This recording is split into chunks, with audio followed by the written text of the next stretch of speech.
When the United States, Mexico, and Canada agreement came up for its scheduled review in mid-January, most coverage treated it as a routine diplomatic checkpoint. Trade representatives from 3 countries gathered to assess compliance, discuss minor adjustments, and reaffirm commitments made when the deal replaced NAFTA in 2020. The headline suggested procedural normalcy, but beneath that surface, the review exposed something more fundamental about how trade agreements function under modern capitalism and why the contradictions embedded in these frameworks are not accidents, but features of a system designed to manage incompatible pressures. The USMCA was sold as a modernized trade deal that would protect workers, reshore manufacturing, and address the failures of its predecessor. It included stronger labor provisions, updated rules for digital trade, and new mechanisms for dispute resolution. Politicians in all 3 countries claimed victory. American officials highlighted protections for auto workers. Canadian negotiators emphasized safeguards for cultural industries. Mexican representatives pointed to commitments that would raise wages and improve working conditions. The agreement was framed as a triumph of negotiation, a careful balancing of national interests within a shared regional framework. But what became clear during the January review is that the deal was always attempting to reconcile forces that cannot be reconciled without choosing sides. On one hand, the agreement sought to preserve the free flow of capital, goods, and digital services across borders, ensuring that multinational corporations could continue optimizing supply chains and profit margins across the continent. On the other hand, it promised to constrain those same corporations in ways that would benefit workers and domestic industries. These 2 goals are not compatible. Capital mobility and national economic sovereignty exist in structural tension. The USMCA tried to manage that tension through language, through carve-outs, through committees and review processes, but management is not resolution. The contradictions showed up most clearly in 2 areas: agriculture and digital trade. Both sectors reveal how trade agreements under global capitalism are less about mutual benefit and more about locking in advantages for those who already hold power, while creating the illusion of fairness through procedural complexity. Start with agriculture. Canada has long maintained supply management systems for dairy, poultry, and eggs. These systems limit production through quotas and restrict imports through tariffs, ensuring stable prices for farmers and predictable supply for consumers. For decades, this approach has been a cornerstone of Canadian agricultural policy, supported by both major political parties and defended as essential to rural stability. The system is not perfect. It raises prices for consumers and limits competition, but it reflects a political choice to prioritize farmer security over market efficiency. The USMCA forced Canada to open a small portion of its dairy market to American producers. The concession was presented as minor, a symbolic gesture to appease American negotiators without dismantling the broader system. But the January review revealed that American agricultural interests view this as a beachhead, not a compromise. Industry groups have pushed for expanded access, arguing that Canada's supply management violates the spirit of free trade. Canadian farmers, meanwhile, have seen the small opening as the beginning of a longer erosion, a slow-motion dismantling of protections that will accelerate with each review cycle. What makes this tension structural rather than incidental is that both sides are correct within their own logic. American agricultural corporations operate at a scale that Canadian farms cannot match. They benefit from massive subsidies, access to cheaper labor through exploitative immigration systems, and infrastructure investments that have been built over generations. When they demand access to Canadian markets, they are not asking for fairness. They are asking for the removal of barriers that prevent them from leveraging their structural advantages. And under the logic of free trade, those barriers are illegitimate. Efficiency should prevail. Consumers should benefit from lower prices. The fact that this efficiency would destroy an entire class of Canadian farmers is treated as an unfortunate but necessary adjustment. Canadian policymakers, meanwhile, are trapped.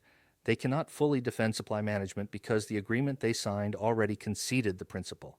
They opened the door, even slightly, and now they must defend a line that has no theoretical basis within the framework of the deal itself. If free trade is the goal, why should any sector be protected? If efficiency matters, why privilege small producers over large ones? The only honest answer is that supply management represents a political choice to value stability and rural communities over market optimization.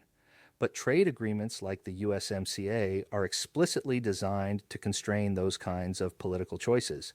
They elevate economic efficiency above democratic decision-making, embedding market logic into enforceable legal frameworks that outlast any single government. This is not unique to agriculture. The same dynamic appears in digital trade, though the mechanisms are more abstract and harder for the public to grasp. The USMCA includes provisions that prevent countries from requiring companies to store data locally or to disclose source code and algorithms as a condition of market access. These rules were pushed heavily by American tech companies and were framed as essential to innovation and the free flow of information. Without them, the argument went, companies would face a patchwork of conflicting regulations that would stifle the digital economy. But these provisions are not neutral. They lock in the dominance of platforms that already control the infrastructure of the digital economy. Companies like Google, Amazon, and Facebook have built their power on the ability to aggregate data across borders, to centralize computation in facilities optimized for cost and tax efficiency, and to operate under regulatory frameworks that are either weak or favorable.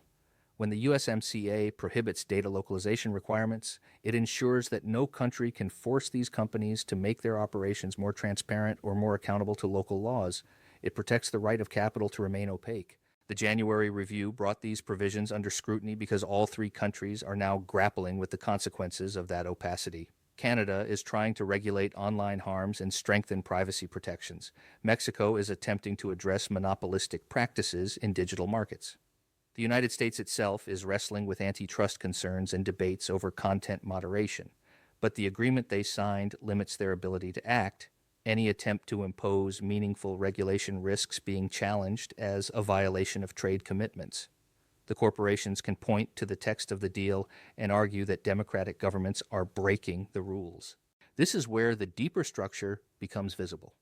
Trade agreements are not just about reducing tariffs or harmonizing standards. They are about shifting power away from democratic institutions and toward international frameworks that privilege corporate interests. They create legal architectures that make it harder for elected governments to respond to public demands for regulation, redistribution, or structural change. And they do this in the name of efficiency, stability, and mutual benefit. The consequences fall most heavily on workers and communities that lack the flexibility to adapt when the rules change. A Canadian dairy farmer cannot relocate their operation to Wisconsin if American competitors flood the market. A Mexican data worker cannot move their job to California if their employer decides to centralize operations. But the corporations on the other side of these arrangements face no such constraints. They can shift production, reroute supply chains, and restructure operations across borders with relative ease. The agreement protects their flexibility while limiting the ability of governments to protect those who are less mobile. This asymmetry is not incidental. It is the core function of agreements like the USMCA. They create a legal environment where capital can move freely while labor, communities, and democratic governance remain constrained. The review process is designed to manage tensions within that framework, not to question the framework itself. When contradictions emerge, the response is not to revisit the foundational choices, but to adjust at the margins, to create new committees, to extend timelines, to defer difficult decisions. The media coverage of the January review largely missed this. Most reporting focused on specific disputes, whether Canada was complying with dairy quotas, whether Mexico was enforcing labor standards, whether the United States was respecting dispute resolution mechanisms. These are real issues, but they are symptoms of a deeper problem. The focus on compliance obscures the fact that the agreement was designed to produce these conflicts. It was never going to satisfy all parties because it was trying to serve incompatible goals. It promised to protect workers while enabling capital mobility. It promised national sovereignty while embedding international constraints. It promised democratic accountability while elevating corporate rights. This pattern is not unique to North America. Similar dynamics have played out in trade agreements across the world over the past 4 decades. The World Trade Organization, the European Union's single market, bilateral investment treaties, regional partnerships in Asia and Latin America, all of these frameworks share a common logic. They prioritize the free movement of capital and goods while constraining the ability of governments to regulate in the public interest. They create legal mechanisms that allow corporations to challenge democratic decisions. They shift power away from national parliaments and toward international arbitration panels, technical committees, and corporate legal teams. The result is a global economic system where the rules are increasingly written by and for those who already hold power. Workers and communities are told that they must adapt, that they must compete, that resistance to these changes is either naive or protectionist. But adaptation is not possible when the playing field is structurally tilted. Competition is not fair when one side can rewrite the rules and the other cannot. And the charge of protectionism only makes sense if you accept that protecting people from the logic of the market is inherently illegitimate. The January review of the USMCA will not be remembered as a turning point. It will be cataloged as one more routine checkpoint in the administration of a trade agreement, a moment when technical experts gathered to discuss compliance and make minor adjustments. But for those paying attention, it revealed the limits of what these agreements can achieve. They cannot reconcile the interests of workers and capital. They cannot balance national sovereignty with transnational integration. They cannot deliver shared prosperity when the underlying economic model generates concentration and inequality by design. What the review exposed is that the contradictions are not bugs. They are the system working as intended. The USMCA was never designed to protect workers or strengthen democracy. It was designed to manage the tensions created by global capitalism in a way that preserves the core dynamics of that system. It allows governments to claim they are addressing public concerns while ensuring that corporate interests remain protected. It creates processes and institutions that give the appearance of accountability while centralizing power in spaces that are insulated from democratic pressure. This is the quiet reality that most political coverage avoids. It is easier to report on personalities, on negotiating tactics, on who won and who lost, but those narratives obscure the fact that the game itself is rigged. The rules are written to favor those who can operate across borders, who can shift production in response to labor costs, who can move capital in response to tax rates, who can lobby at the international level where public scrutiny is weakest. The workers whose jobs disappear, the farmers whose markets erode, the communities whose tax bases collapse, they are not losing because they failed to compete. They are losing because the system was designed to produce that outcome. The choice facing societies is not whether to tweak the rules of agreements like the USMCA. It is whether to accept the constraints that these agreements impose or to reclaim democratic authority over economic decisions.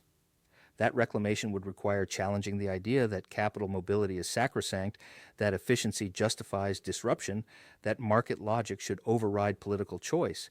It would require rebuilding institutions capable of subordinating corporate power to public purpose of regulating investment and production in ways that prioritize social stability over profit maximization. It would require, in short, a different vision of how economies should be organized and in whose interest they should operate. Nothing about the January review suggests that such a shift is imminent. The process will continue. Committees will meet. Disputes will be mediated. Minor adjustments will be made.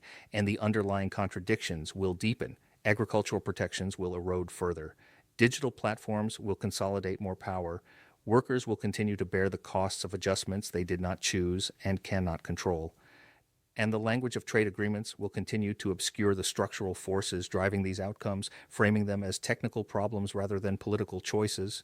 But the fact that the system is designed this way does not mean it is inevitable. Structures are built by people and can be rebuilt by people.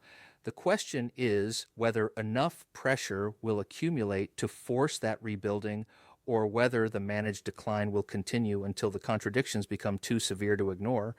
The January review was one small moment in that longer trajectory. It will not be the last.